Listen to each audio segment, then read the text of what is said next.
আমি ততক্ষণে তোর কিছু খাবার জোগাড় করে নিয়ে আসছি। হ্যাঁ হ্যাঁ, কোথাও যাস নি যেন। আমি এক্ষুনি আসবো, আমি এক্ষুনি আসবো, আমি এক্ষুনি আসবো।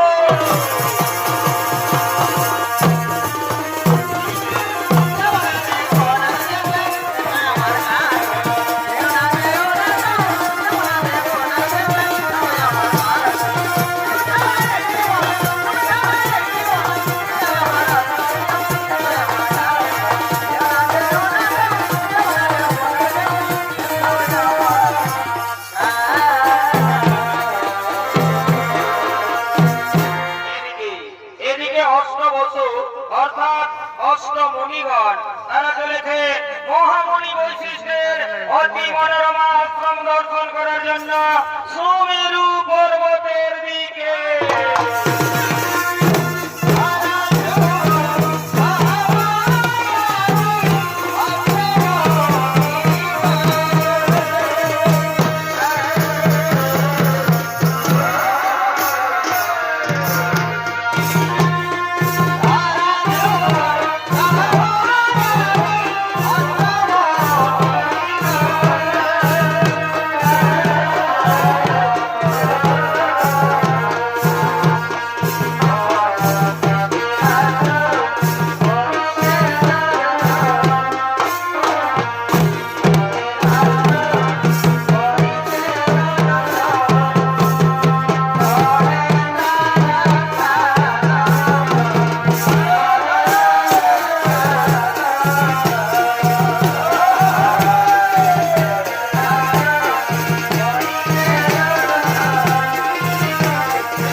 আশ্রমে কি সুন্দর একটি গাভী।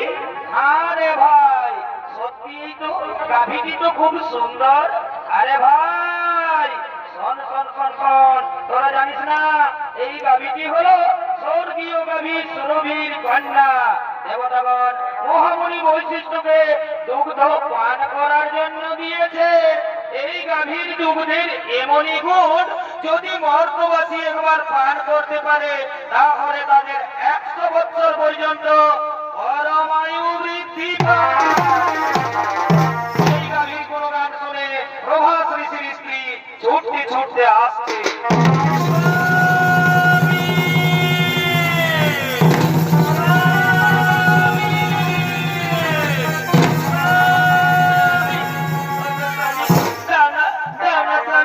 এই গাভীটি তুমি আমায় গ্রহণ করে দাও।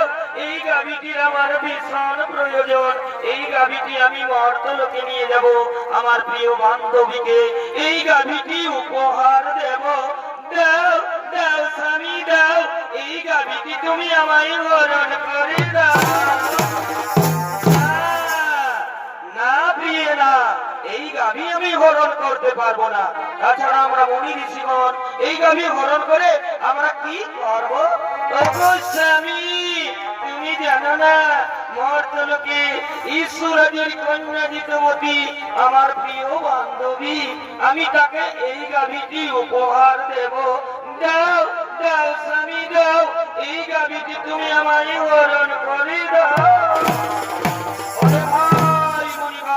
তোমরা বলো তো আমি এখন কি করব? শোনো শোনো প্রভাস ঋষি, তুমি কি করবে তাই আমরা বলতে পারবো না, তবে এটা আমরা বলতে পারি এই গাভী তুমি যদি গ্রহণ করো তাহলে মহামণি বৈশিষ্ট্য আমাদের কাউকেই ছাড়বে না। স্বামী তুমি না বলো না স্বামী, দাও দাও স্বামী দাও, এই গাভীটি তুমি আমায় গ্রহণ করে দাও। তোমরা একটু দাঁড়াও, আমি এক্ষুনি এই গাভীটি হরণ করে নিয়ে যাচ্ছি। হ্যাঁ চলো স্বামী চলো চলো।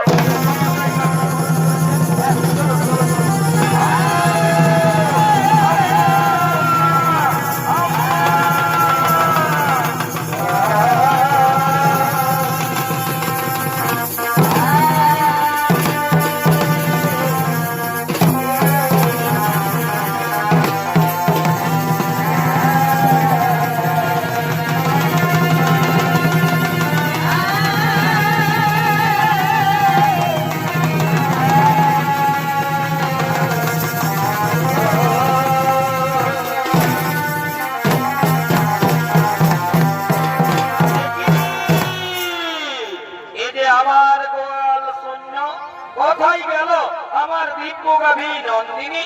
আমার গাভী নন্দিনীকে তো গোয়ালে দেখা যাচ্ছে না। নন্দিনী নন্দিনী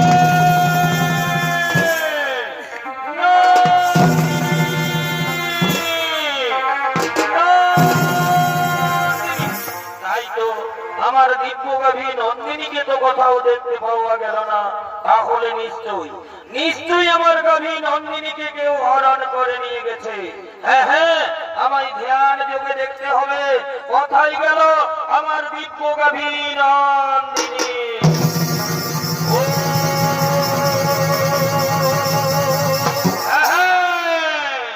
বুঝতে পেরেছি, অষ্টবৎস তোমরা এসেছিলে আমার অতি মনোরমা আশ্রম দর্শন করার জন্য। তোমরা আমার দিব্য গাভী নন্দিনীকে হরণ করে নিয়ে গেছো মর্তলোকে। যাও, আমি তোমাদের অভিশাপ দিচ্ছি, মর্তলোকে মানব কুলে জন্ম নেবে তোমরা।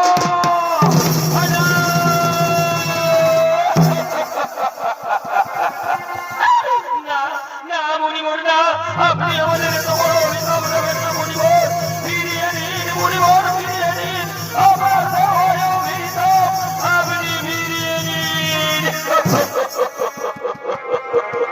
শোনো শোনো প্রভাস ঋষি, একবার যখন মুখ থেকে বাক্য বের করেছি তখন তার লঙ্ঘন হবে না। অভিশাপ তোমাদের ফলবে, তোমাদের মর্তলোকে মানব কুলে জন্ম নিতেই হবে। মর্তলোকে যদি আমাদের মানব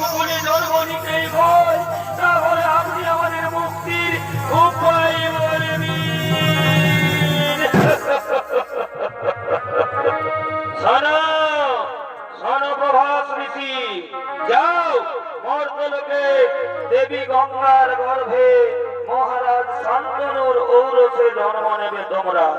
বাকি 7 জন ঋষি যারা তোমার সঙ্গে ছিল তাদের অপরাধ একটু কম, তাই তারা জন্মের পরেই মুক্তি লাভ করে ফিরে আসবে এই গোলকে।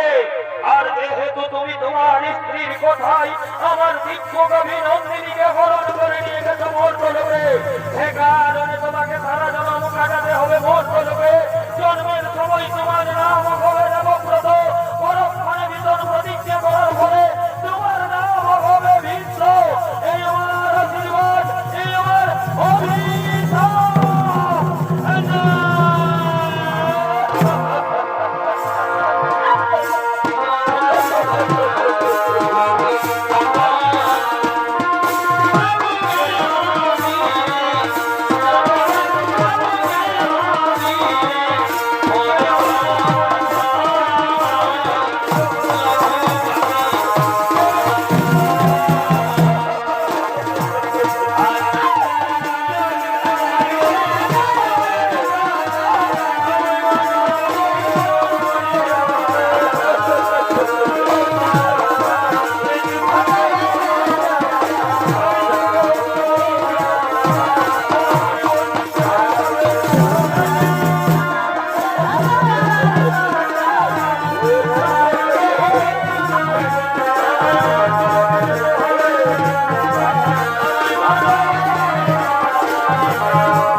পুরাণ প্রমাণ অনুযায়ী মুনিগণের অনুরোধে 8 বছর মুক্তির করে দেবী গঙ্গা এলেন মর্তলোকে।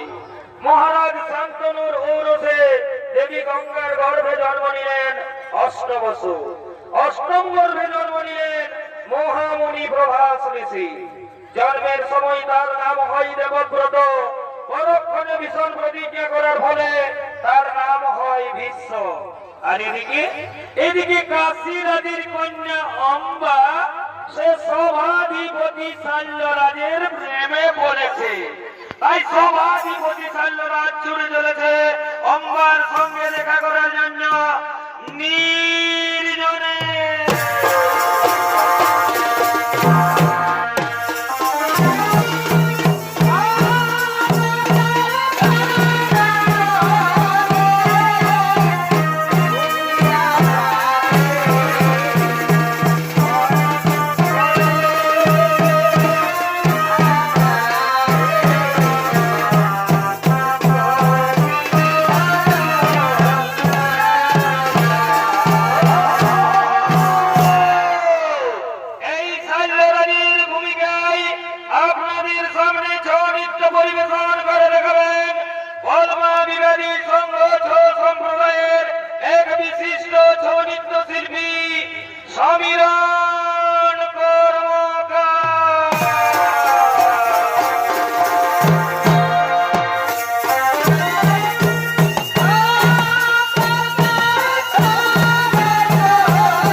এত দেরি করে কেন এলে অম্বা?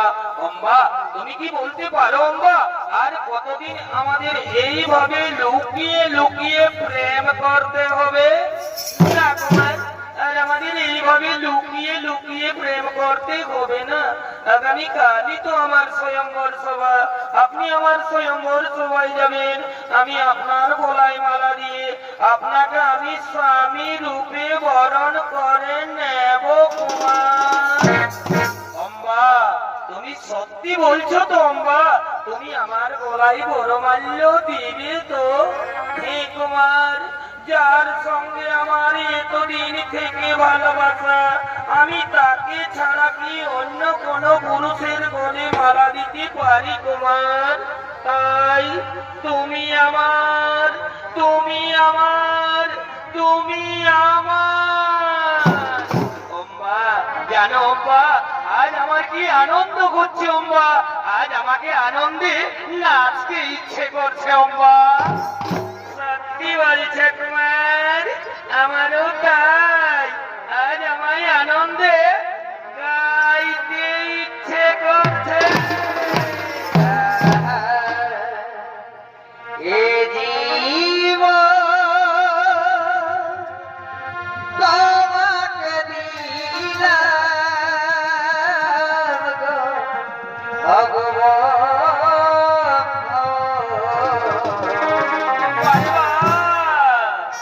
তুমি শুধু ভালোবাসা দিও ভগবান। কি হলো, কি হলো? তুমি শুধু ভালোবাসা দিও। এগো সুখের রাতে তুমি যে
আমাকে তাড়াতাড়ি রাজসভায় ফিরে যেতে হবে। হে কুমার, আমি আর এখানে বেশিক্ষণ অপেক্ষা করবো না কুমার, আমাকেও তাড়াতাড়ি রাজবাড়িতে ফিরে যেতে হবে। আগামী কালই তো আমার স্বয়ংবর সভা, আপনি আমার স্বয়ংবর সভায় যাবেন। আমি আপনার গলায় মালা দিয়ে আপনাকে আমি স্বামী রূপে বরণ করে নেব কুমার।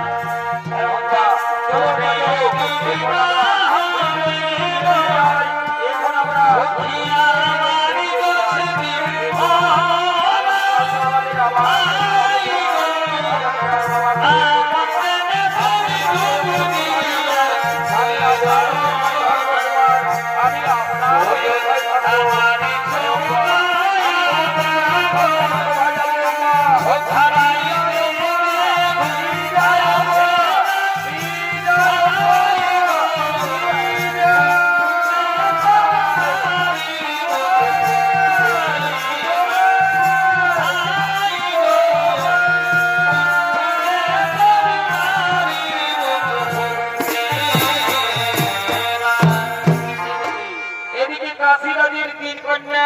অম্বা, অম্বিকা ও অম্বালিকা। কাশী মহারাজ তিনি তার 3 কন্যার করেছেন স্বয়ংবর সভার আয়োজন। দেশ বিদেশ হয়েছে নিমন্ত্রণ, দেশ বিদেশ থেকে রাজা রাজপুত্রগণ তারা স্বয়ংবর সভার দিকে করছেন আগমন।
নিজ আসন গ্রহণ করে বসে যান।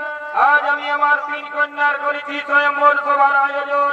এক্ষুনি আমার 3 কন্যা এই স্বয়ম্বর সভায় করবে আগমন। তারা তাদের নিজ নিজ মনমত পতি করিবে বরণ। আপনারা বসে যান, আপনারা নিজ নিজ আসন গ্রহণ করে বসে যান। কোথায় আছি? তোরা তাড়াতাড়ি করে আমার 3 কন্যাকে এই স্বয়ম্বর সভায় নিয়ে মনেরই বাগানে কি হলো ফুটিল ফুল রে রসিবি ঘর আইল না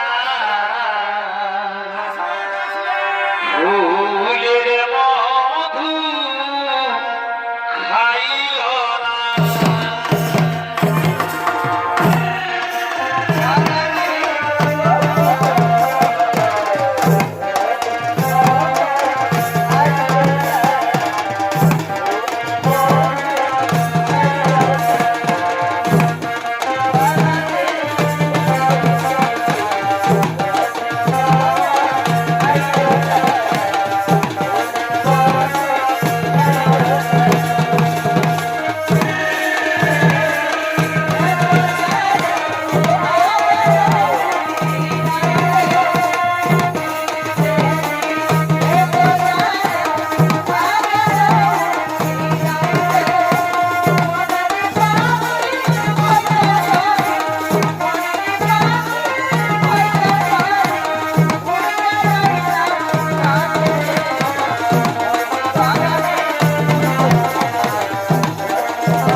আমি হস্তিনাধিপতি শান্তনুনন্দন বঙ্গপুত্র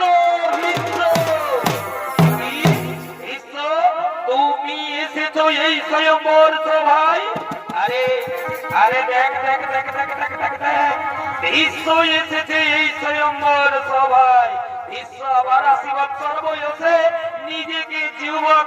অপমান করার চেষ্টা করছে। আরে ভাই শোন শোন শোন শোন শোন শোন, আমার মনে হয় বিষ্ণুবোধই তার পিতার মৃত্যুর অপেক্ষায় ছিল। তার পিতা মৃত্যুবরণ করেছে, তার মা শাখা পোলাও ভেঙেছে, আর বিশ্ব তার দৃঢ় প্রতিজ্ঞাও ভেঙেছে।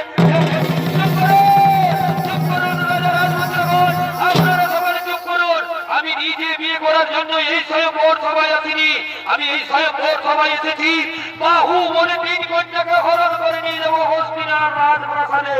আমি আমার ভাই বিচিত্র বীর্যের রানী বানাবো। বাধা দিতে যদি কারো শক্তি থাকে তবে এসো, এসো এই মিশ্রের সম্মুখে। এই স্বয়ংবর সভা স্থল থেকে আমার 3 কন্যার পরিবার হলো না হলো এক্ষুনি আমি সবাই বলিব। তবে তাই হোক, তবে তাই হোক।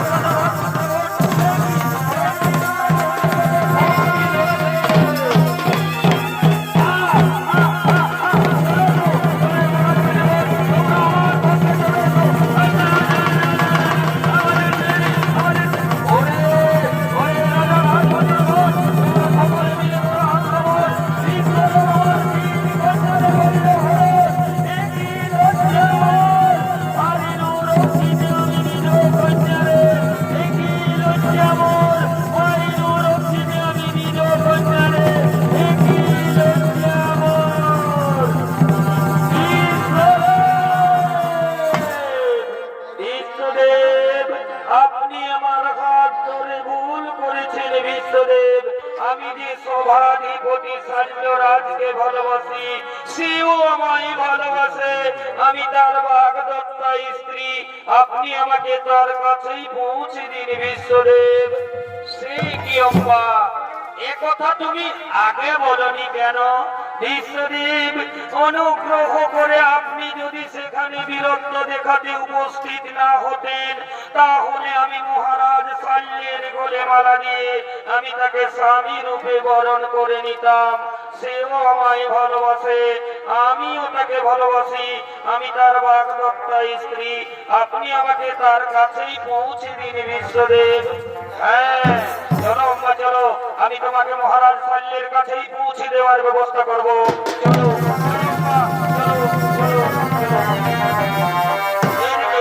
এদিকে শাল্য মহারাজ তিনি তার রাজপ্রাসাদে রাজকার্য পরিচালনা করছেন।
থাকতে দাও, আজ আমায় একটু একা থাকতে দাও।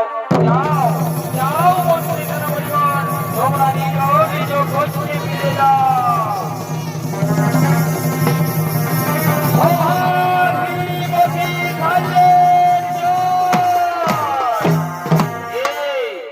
আপনি? আমি আমি হস্তিনানগরের মহামন্ত্রী।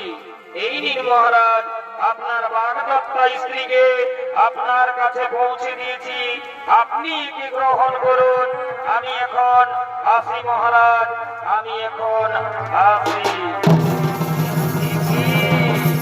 অম্বা, তুমি এসেছো?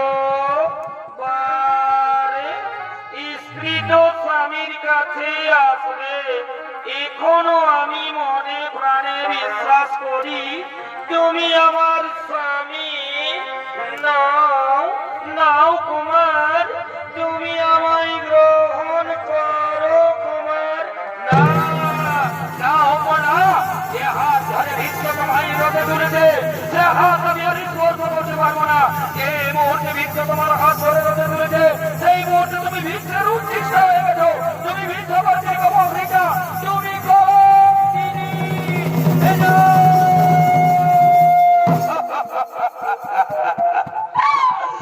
ক্ষত্রিয় সমাজের কলঙ্ক সাল্যরাজ আজ আমায় বলছে কলঙ্কিনী। চুপ করো, চুপ করো দুর্বিষণা নারী। আমি আবার বলছি, যে হাত ধরে ভিন্ন তোমায় রোদে তুলেছে সে হাত আমি আর স্পর্শ করতে পারবো না। যে মুহূর্তে ভিন্ন তোমার হাত ধরে রোদে তুলেছে সেই মুহূর্তে তুমি ভিক্ষের উচ্ছিষ্ট হয়ে গেছো। তুমি ভিক্ষবর্তীর কবরিকা, এই অপহৃতা নারীকে মহারাজ শাল্য কোনদিন গ্রহণ করবে না। তুমি তোমার ভিক্ষদেবের কাছেই ফিরে যাও, তুমি তোমার ভিক্ষদেবের কাছেই ফিরে যাও।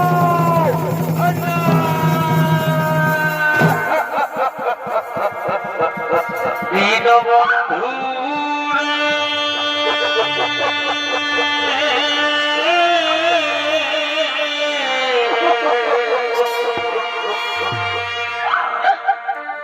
তুমি বিনে আমার কেহ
ভাই বিচিত্র বীর্যের সঙ্গে কাশীরাজের দুই কন্যা অম্বিকা ও অম্বালিকার করেছেন বিয়ের আয়োজন।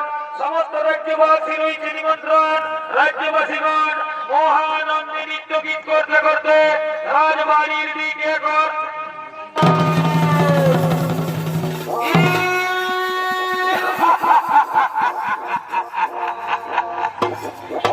আরে ভাই কি মজা রে ভাই, কি মজা।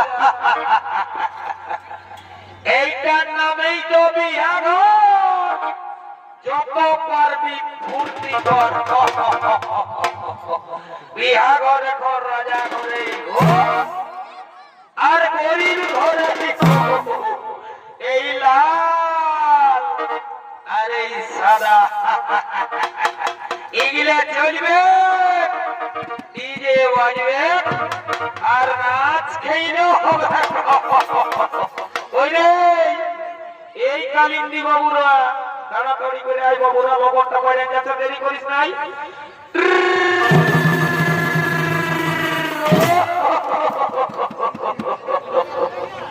আরে ভাই বাজা বাজা বাজা, এইটাই তো বিহা ঘরের মজা। ঠিক আছে ঠিক আছে ঠিক আছে, গানটা ধর বাবু, তোকে বাজনাটা হয়ে যাও।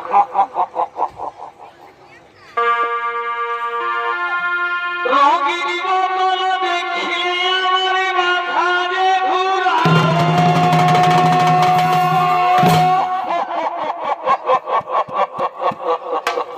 আরে ভাই এই রঙিন মালটা হচ্ছে বিদেশি মাল, বুঝলেন? এই মালটা হইয়ে দিদি আমাকে শ্রদ্ধা করে আমার রঙিনী বদল দেখিলে আমার মাথা যে ঘুরাই। আর দিছে দিলে আমার কিছুই।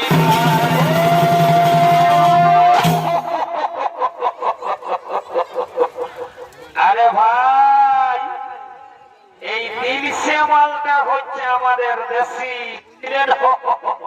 ওই জন্য এর আদরটা একটু বেশি। মন গেল হরে মাটি, মন গেল হরে মাটি,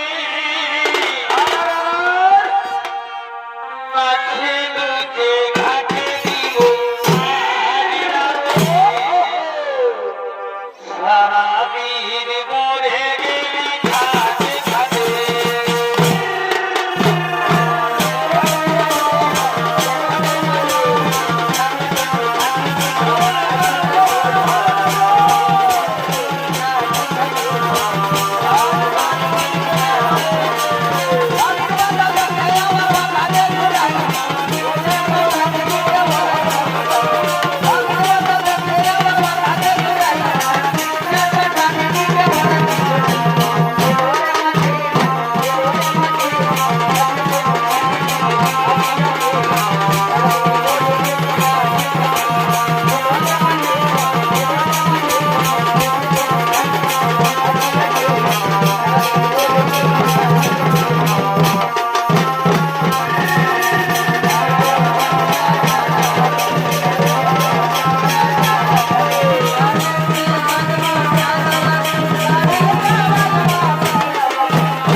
বলেছিলে মহারাজ শল্য তোমাকে ভালোবাসে, তুমিও তাকে ভালোবাসো, তাহলে তিনি তোমায় প্রত্যাখ্যান করলো কেন?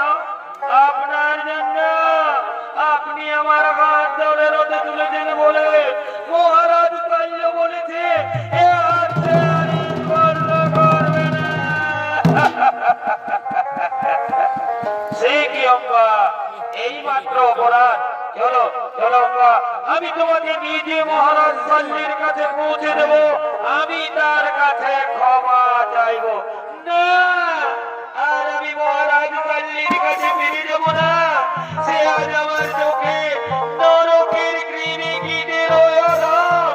তাই আমি চাই কি চাও অঙ্কা? আমি চাই স্বামীর রূপে তোমাকে। না অঙ্কা না, অতীতেই থেমে গেছে জীবনের সুখ, জীবনের সুখ পর্যন্ত তোমাত্মা নলে আত্মা হুতি দিয়া লইয়াছি বিশ্বনাম। পূর্বেই প্রতিজ্ঞা করিয়াছি আমি জীবনে কখনো বিয়ে করব না। তাই তো আজ আমার বলি, এই পৃথিবীতে যতেক রমণী সকলই আমার জননী। তাই জননী পদে বুঝি তোমায় করি নমস্কার। আদি হতে দূর হোক তোমার আমার মধ্যে মহায় অন্ধকার।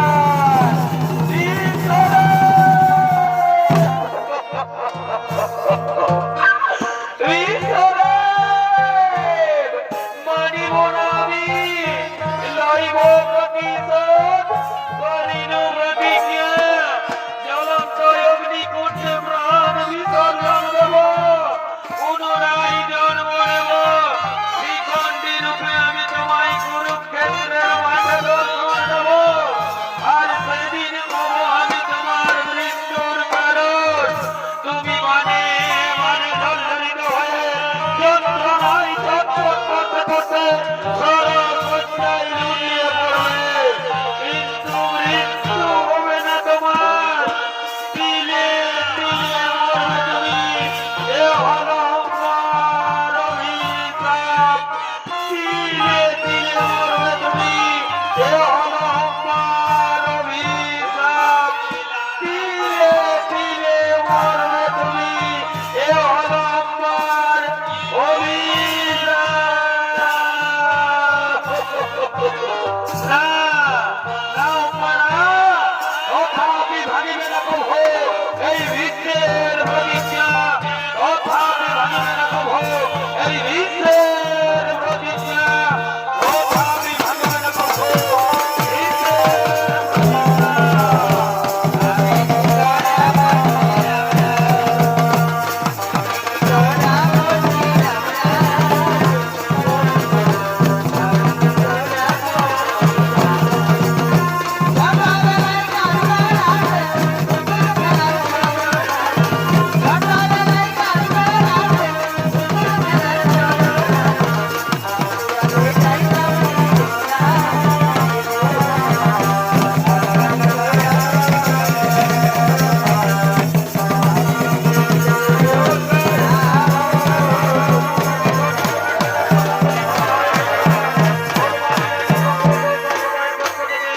আপনারা দেখতে পেলেন বিশ্বের প্রতিজ্ঞা বা আমার অভিশাপ। সনিত্য কথাখানি আমরা এখানে সমাপ্ত করলাম।